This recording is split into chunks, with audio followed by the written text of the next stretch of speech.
प्रिय विद्यार्थियों, आइए हम आज हिंदी जो एक विषय के रूप में क्या है उसके बारे में जानें। हिंदी जैसा कि हम जानते हैं, इतिहास, भूगोल, गणित, विज्ञान सब विषयों का अध्ययन आप अलग अलग कक्षाओं में अलग अलग रूप में करते हैं।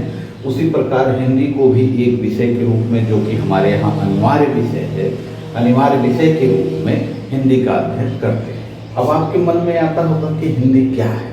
आप कक्षा 1 से अ, आ, ई या क ख ग घ ये सब पढ़ते आए होंगे।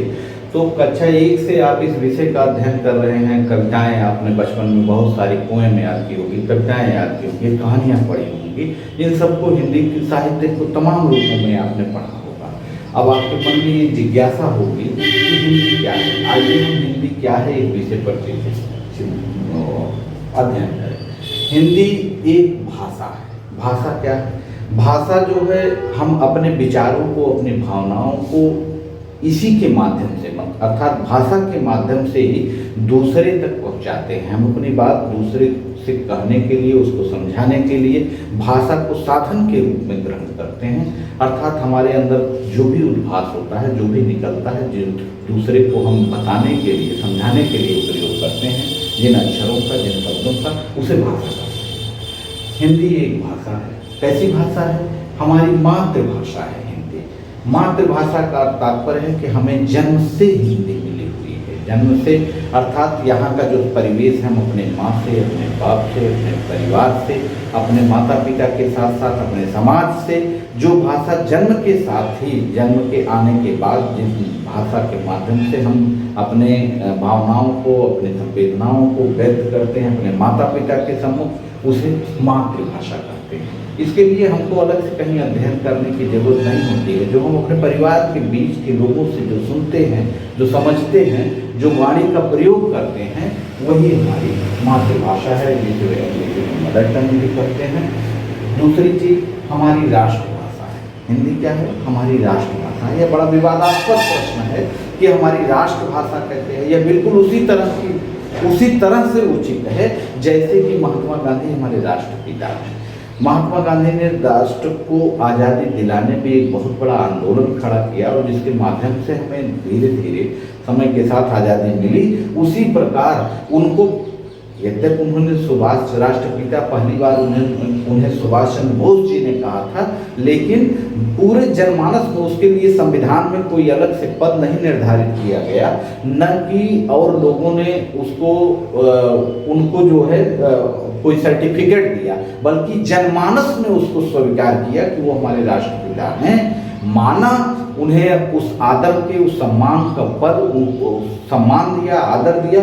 उसी प्रकार पूरे राष्ट्र के लोग, पूरे भारतवर्ष के लोग हिंदी को बोलते हैं, समझते हैं, उसका सम्मान करते हैं और पूरे उत्तर से लेकर के दक्षिण तक, कश्मीर से लेकर के कन्याकुमारी तक, अरुणाचल प्रदेश से लेकर के गुजरात तक, कहीं भी आप चले जाइए, हिंदी, कहीं भी आप हिंदी बोल करके अपनी बात को, अपने विचारों को व्यक्त कर सकते हैं। अपना काम, जीवन की जो दिनचर्या है उसको चला सकते हैं इस भाषा के माध्यम से। इसीलिए निर्विवाद रूप से ये हमारी राष्ट्रभाषा है। इसमें कोई टीका टिप्पणी या विवाद का प्रश्न नहीं। अब तीसरा है हमारी राजभाषा है हिंदी। राजभाषा क्या है? राजभाषा का तात्पर्य सीधा सा अर्थ आप जानिए कि राजकाज की भाषा हिंदी है, जिसमें हम अपना राजकाज का काम करते हैं, अर्थात जिससे हमारे सरकारी काम होते हैं, सरकारी प्रयोगों में, जैसे हम स्कूल में जाते हैं, प्रार्थना पत्र देते हैं कक्षा अध्यापक को, अपने प्रधानाचार्य को, प्राचार्य को, जो भी हम एप्लीकेशन, प्रार्थना पत्र, आवेदन पत्र जो कुछ भी देते हैं वह हिंदी में देते हैं। और संविधान में इसकी बाकायदे व्यवस्था है कि हमारी भाषा राजभाषा के रूप में हमारी भाषा हिंदी होगी और लिपि देवनागरी होगी। हाँ, यद्यपि ये अलग प्रश्न है कि अंग्रेजी का बुखार नहीं गया तो उसको पूछ की तरह बीच में उस हिंदी के साथ साथ अंग्रेजी को, इंग्लिश को भी लटका दिया गया। खैर, तो इस प्रकार हम ये समझ सकते हैं कि हिंदी जो कि एक भाषा है जिसे अब हमें विषय के रूप में पढ़ना है। हिंदी वह हमारी मातृभाषा है, वह हमारी राष्ट्रभाषा है, वह हमारी राजभाषा। अब ये हिंदी कहाँ से आई?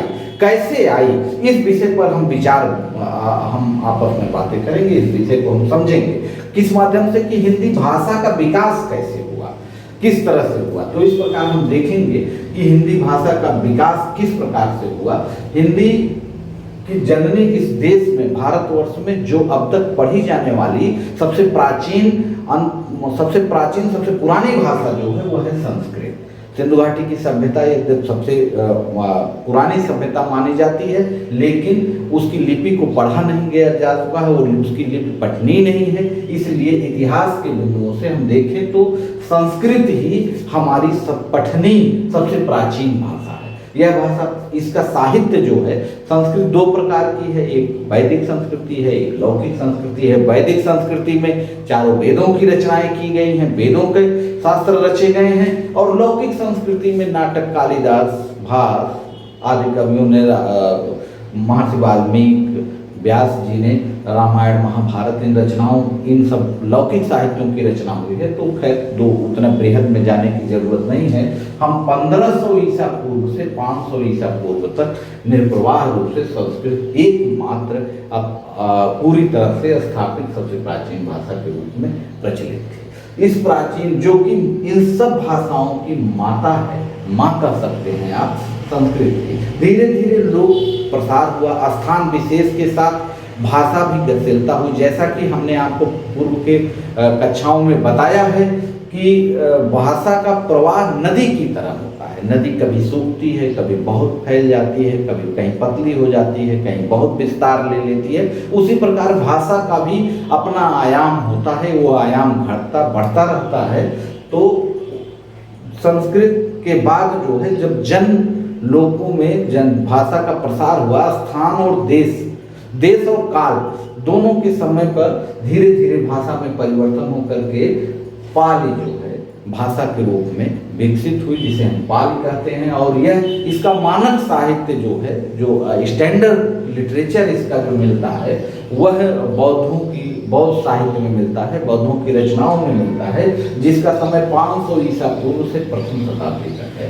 तो संस्कृत धीरे धीरे क्या हुआ, संस्कृत से आगे विकसित होकर के पाली के रूप में विकसित हुई। फिर उसके बाद पाली भी आते थे, प्रथम शताब्दी के बाद पाली का भी और भाषा का विस्तार हुआ, और भाषा के विस्तार के साथ वह पाली भाषा प्राकृत में बदल गई।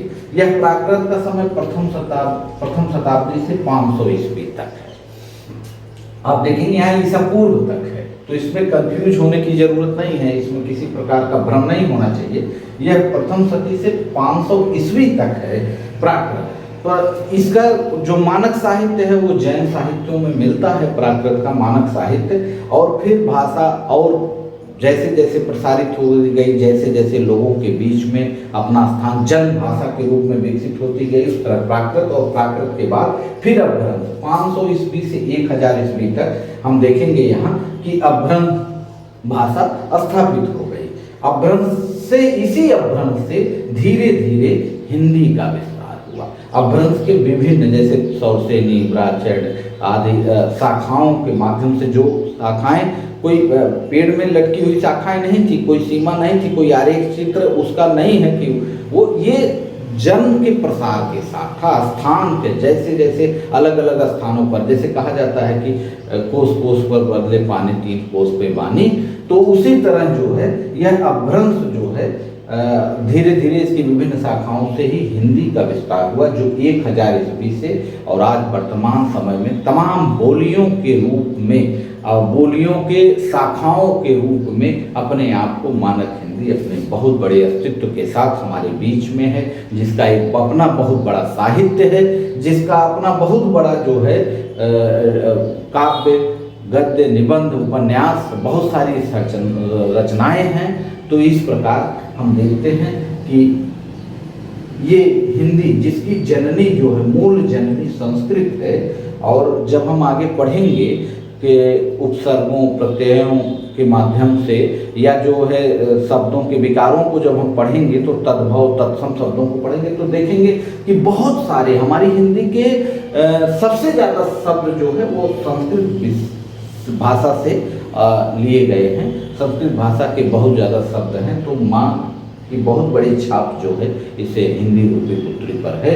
इस प्रकार हमने देखा कि जो भाषा हम बोलते हैं, जो हमारी मातृभाषा है, उसका विकास कैसे हुआ, संस्कृत, फिर पाल, फिर प्राकृत, फिर अप्रम, फिर हिंदी।